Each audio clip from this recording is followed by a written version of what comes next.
Il s'appelle Jean-Louis Louvel, mais tout le monde l'appelle Jean-Louis. On lui a demandé une vidéo pour raconter son parcours, il aurait pu vous parler de lui dans une interview, mais on s'est dit que ça serait ennuyeux. La vidéo doit faire 3 minutes, on est déjà 9 secondes, on va faire court. Ça, c'est Jean-Louis quand il était petit. Son père ouvrier lui avait dit « L'école, ça sert à rien. À 16 ans, t'iras travailler. » Dans ce domaine, il a particulièrement bien écouté son père. 0 diplôme, mais la rage au ventre. Il enchaîne les petits boulots avant d'avoir une idée.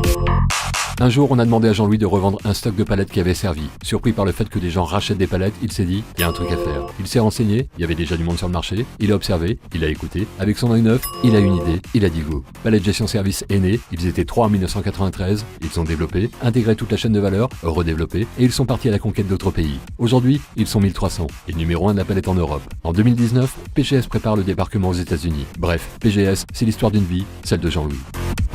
Au départ, Jean-Louis connaissait pas les startups, mais il avait envie d'aider les jeunes. Lui, quand il était jeune, on l'a pas aidé. Alors il a tapé startup dans Google, il y avait plein d'infos et il s'est dit qu'il y avait un truc à faire. Il a été voir un ami, il avait un ami. Ils ont fait une réunion, ils ont refait une réunion, ils ont créé N-Factory avec un N comme Normandie. Pitcher des jeunes plein d'idées, ils ont dit go. Avec Jean-Louis, c'est du win-win. Grâce aux jeunes, il accélère la transition numérique de son groupe. Bref, N-Factory, c'est 25 startups et l'investisseur privé numéro 1 en Normandie.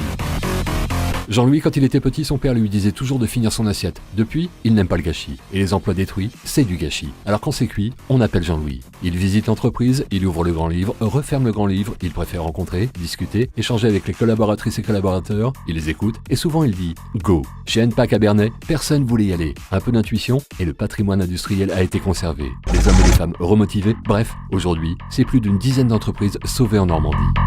Surtout, ne touche pas à la presse. Faut jamais dire jamais à Jean-Louis. Le Paris-Normandie était en difficulté, il aime les difficultés. Il dit souvent, le mérite, c'est la difficulté. Le Paris-Normandie, c'est patrimoine historique normand. Il aime la Normandie. Il a réfléchi, il s'est dit qu'on pouvait apporter un regard neuf, il a dit go. Il a ajouté des pages, embauché, modernisé. Le Paris-Normandie est resté sous pavillon normand, parce qu'un bon journal pour une région, c'est important. Bref, Jean-Louis a sauvé le Paris-Normandie. Il fait pas de sport Jean-Louis. Son sport, c'est son job. Un athlète de haut niveau. Dans un sport non reconnu comme tel, l'entrepreneuriat. Le rugby, c'est son nouveau défi. Il connaissait même pas les règles, mais les valeurs humaines et le collectif, ça lui plaît. Le club avait besoin d'un nouveau souffle, il a dit go. Changement de nom du club, convaincu Richard Hill de rester, fédérer d'autres clubs de la région, accélérer la formation des jeunes, et il a mis le rugby dans le cœur des Normands. Rapidement, le Rouen Normandie Rugby est sur la route de la Pro D2. Bref, de toute façon dès le début, Jean-Louis, il rêvait déjà de top 14. Il aime le bois, les arbres et l'art, mais son truc, c'est l'humain. Attaché au patrimoine culturel, il met en avant des artistes. Un jour, il rencontre Laurent Martin dans un garage, lui tend la main et encourage la réalisation d'Octopus, une pieuvre géante en palette. Il soutient la forêt monumentale, événement inédit en Normandie. Jean-Louis, il rentre pas dans les cases, il préfère casser les codes. L'entrepreneuriat, les projets, les défis, les startups, le sport, l'art, la culture, l'amour de la Normandie, bref, tout ça c'est Jean-Louis. Ah, on a oublié de vous dire, si vous le croisez, ne lui dites surtout pas que ceci ou cela est impossible. Il va le réaliser pour vous démontrer que tout est possible.